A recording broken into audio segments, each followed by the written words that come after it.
Welcome to yet another video session. In this session, we will discuss how to understand the student mind for better learning experience, how to motivate the students, what are the different learning styles, how to handle weak students, and to understand the mindset of a struggling student, what are the different classroom management techniques and teaching styles. Okay, so without wasting time, let's get started. Learning is a beautiful process if the student enjoy what they do. Teaching and learning is not a one-sided affair, but it is a blend of giving and receiving knowledge. Teachers play a very important role in developing a growth mindset in the students. It is the role of teachers to utilize the resources effectively to improve the student learning. Treat each student as a separate individual with a different level of understanding and let them get the most out of the classroom session. Yes, sometimes it happens that in a classroom there are more than 40 to 50 students, so it is not possible for the teacher to pay attention, to give individual attention to all the students. In addition to teaching them different subjects, the ultimate goal of the teachers is to prepare the students for success. But nowadays, many resources are easily available, so learning is now a flexible process. Okay, so let us see how to develop growth mindset in the classroom.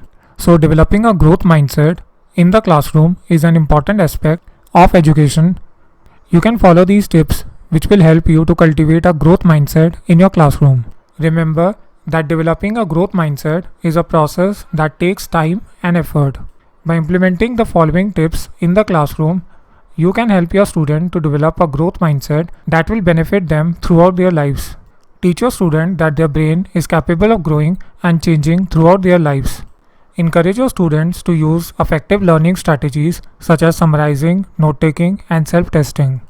Help your student understand that the failure is a part of success. Failure is a natural part of the learning process, and that is an opportunity to learn and grow. Next is that you should encourage them to ask for help whenever necessary. Encourage your student to ask for help whenever they need it. This will encourage the students in developing a growth mindset by recognizing that asking for help is not a sign of weakness. Next, you should reward your students for their efforts which they are putting rather than just grades or marks. Clarify that good things take time and efforts. Help your student to understand that achieving success takes time and effort. Praise your student for their persistence and growth. Encourage your student to reflect on their learning by asking reflective questions such as, what did you learn from this experience? Or what could you do differently next time? To understand the student's behavior is important for teachers to help their students learn effectively.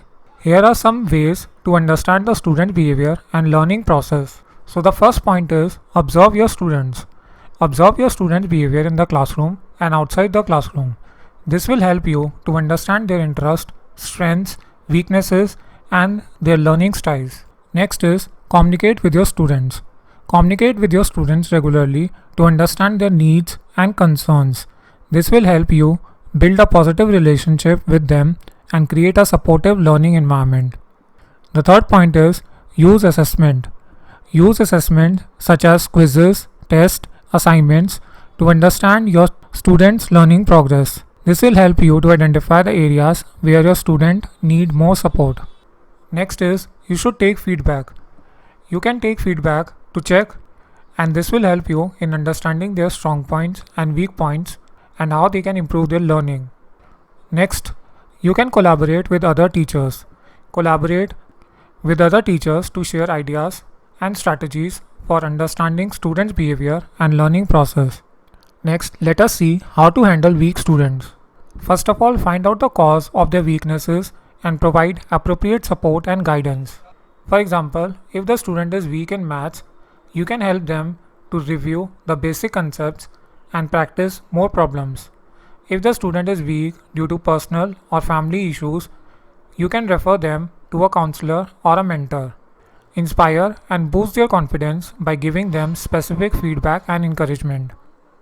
For example, you can praise their efforts and improvement, point out their strengths and achievements, and help them set realistic and attainable goals.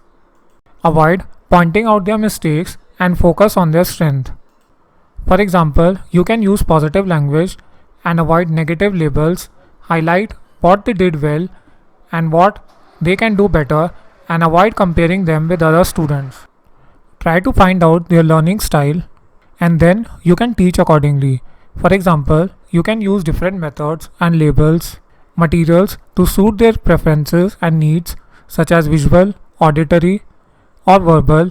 You can also differentiate your instruction and assessment to match their level and pace of learning. Give them ample opportunities to practice and improve their skills. For example, you can assign them extra work or homework that is challenging but not overwhelming. Provide them with additional resources or tutoring and encourage them to participate in classroom activities and discussions. You can check their progress regularly and provide constructive feedback. For example, you can use formative and summative assessment to mentor their learning outcomes. Give them timely and specific feedback on their strengths and areas of improvement and help them track their progress. Create a positive classroom culture where all the students feel supported and valued.